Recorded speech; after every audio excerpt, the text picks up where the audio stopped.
Olá pessoal, de volta aqui na nossa plataforma do YouTube, compartilhando um pouco mais com vocês. Hoje falando sobre um olhar profético sobre a Igreja de Cristo como um todo, né? E especialmente a Igreja brasileira, né? Importante demais a gente começar esse tempo pensando em que o Espírito Santo está nos convocando para voltar a essas raízes, né? Essas raízes da nossa fé, as raízes bíblicas. Então, existe um soprar do Espírito sobre isso, para a volta para essas raízes. Então, isso como é manifesto especificamente? Por exemplo, Cristo como Senhor, né? O Evangelho do Reino apresenta Cristo como aquele que governa, a quem a gente entrega a direção da nossa vida, né? E também como aquele que nos redime, né? Ele, então, quer o governo de todas as áreas da nossa vida, mas também de toda a igreja. Todas as áreas, ele quer ser o centro, ele é o cabeça. E ele redime. Se a coisa quebrar, se houve desvio, se houve esfriamento, ele pode redimir. E seu poder redentor está disponível. Ele pode remover enfermidades, doenças. Nós todos passamos por situações difíceis individualmente, né? Precisamos de cura e restauração, mas também o corpo de Cristo passa por isso. Eu quero encorajá-lo a isso, a trabalhar com a igreja, né? A trabalhar com Deus, né? Para que a igreja receba redenção nas áreas que ela foi afetada nessa última estação e que ela volte a esse senhorio, né? Ela volte ao governo, o evangelho do governo. Então, líderes e o povo em geral pregando o evangelho do governo de Cristo, onde nós nos rendemos a Cristo, né? Toma a sua cruz e siga-me. Ele nos fala, né, sobre crer, mas significa entrar num lugar onde você não faz mais o que você quer, mas você faz aquilo que é a ordem dele. E quando você quebra isso, quando você peca, quando você se afasta, reconcilia, restaura rapidamente. Então, pregar sem ser o evangelho é uma tragédia, uma tragédia. Se alguma comunidade local que se diz cristã não está pregando o evangelho do reino, ela está precisando de restauração urgente, de retorno à verdade urgente. E eu oro que você se desperte para também interceder por essa igreja, porque existem novos convertidos que não estão tendo contato com a igreja bíblica, com a igreja fiel ao evangelho do reino, porque eles ouviram outro evangelho, que é, vamos chamar de tem um evangelho verdadeiro, né, e tem um evangelho sintético. Esse evangelho sintético é uma criação humanista diabólica, a sabedoria mundana contra Deus, contra Deus. Então, restaurar o senhorio e o poder redentivo, que é maior do que o poder destruidor, né? Outra coisa, a importância da suprema autoridade da palavra de Deus. A palavra de Deus é a maior autoridade de vida, de prática que nós, como igreja, devemos carregar. A volta da palavra, a volta da pregação bíblica, o tempo que estamos dando para a pregação bíblica, muitas vezes distraídos pela experiência de um louvor muito poderoso, mas muitas vezes canções que não são firmadas na verdade da Escritura. Tudo isso tem que ser vigiado. As canções são mais humanistas, as canções são voltadas para alimentar uma experiência fora da verdade, né? não firmada na verdade, apenas um consumo religioso. Devemos nos arrepender disso e voltar para a palavra, a pregação expositiva da palavra, o ensino bíblico, a verdade sendo anunciada nas reuniões, as reuniões grandes e as reuniões pequenas, todas elas voltadas com um conteúdo bíblico, onde a palavra de Deus define as coisas, a verdade de Deus define as coisas. Não aceitar esse relativismo liberal que está sendo uma praga também e está contaminando muitos líderes, já derrubou muitos líderes estratégicos da nação, ao longo das décadas foram ficando para trás e levando para uma pregação que é uma pregação liberal, afastada da verdade de Deus. Outro aspecto desse olhar profético da igreja, convocando ela para voltar para suas raízes, é que ela deve amar a Cristo como cabeça da igreja. Cristo é o líder da igreja.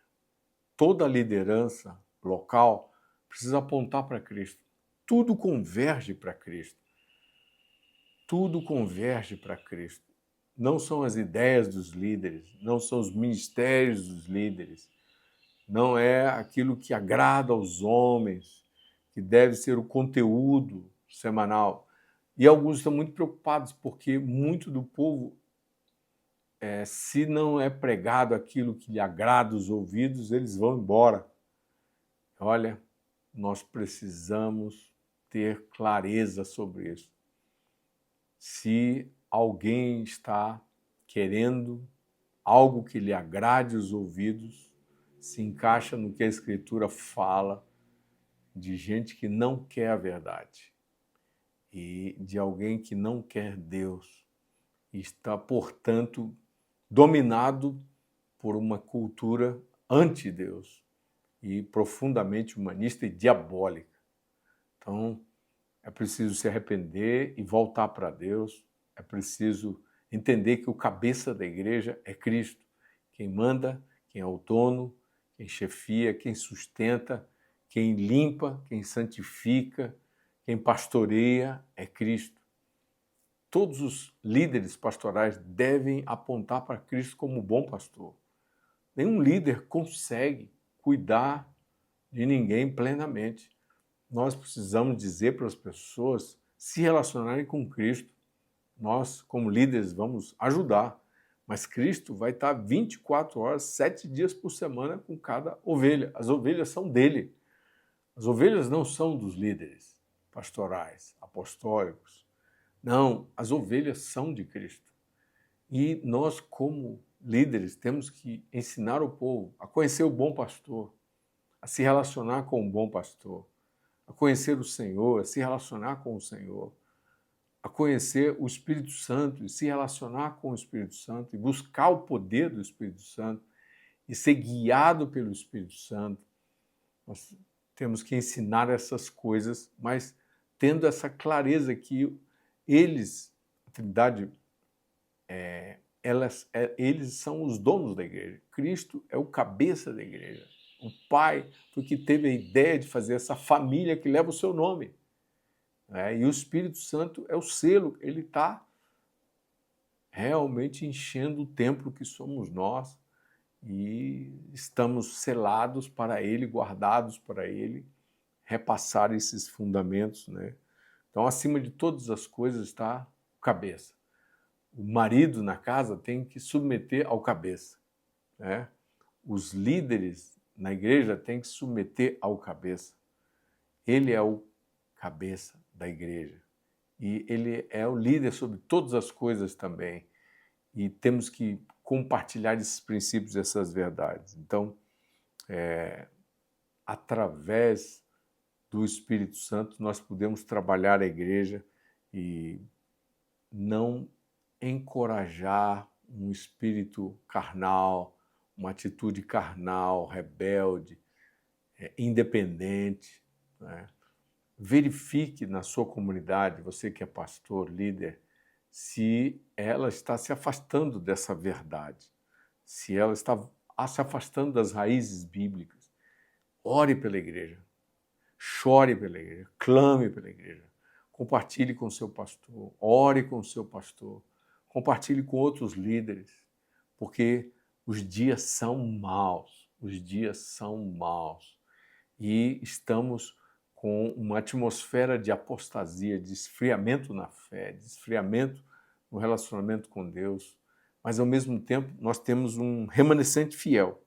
Através desse remanescente fiel, esse remanescente está se posicionando com as coisas eternas, mas no temporal, no meio do tempo, no meio do mundo atual, com o homem contemporâneo. Mas esse remanescente quer o que Deus quer, são os amigos de Jesus. E ele está unindo muito esses amigos de Jesus, às vezes tirando de comunidades frias que se afastaram das raízes bíblicas, ele está reunindo isso ao redor dos seus propósitos. E ele está colocando essas pessoas para trabalharem nos seus propósitos. E aí comunidades são identificadas, comunidades novas são formadas, mas são comunidades do reino, com a visão do reino, comunidades que estão voltadas ao interesse e às essências do reino de Deus, do governo de Deus, das direções de Deus. Elas se submetem completamente a Cristo.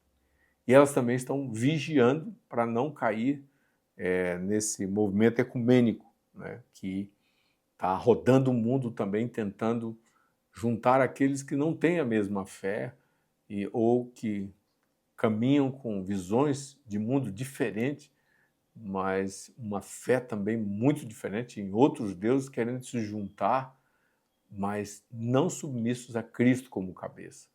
Então, discirna a apostasia, discirna o ecumenismo e se afaste completamente de propostas ecumênicas e tenha discernimento de que ali não dá para cultivar a mesma fé. Pode até acontecer projetos comuns, uma comunidade, que são interesses comuns em cima de verdades e princípios, mas não é uma união em Cristo pelo Espírito Santo, não é uma unidade em Cristo pelo Espírito Santo, é uma união civil.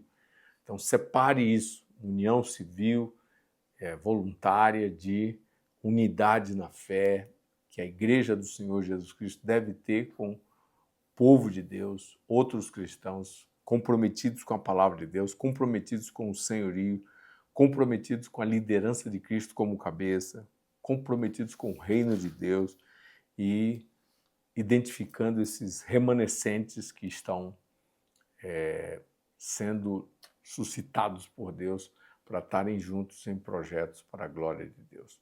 Pense nisso, ore por isso, faça a sua parte.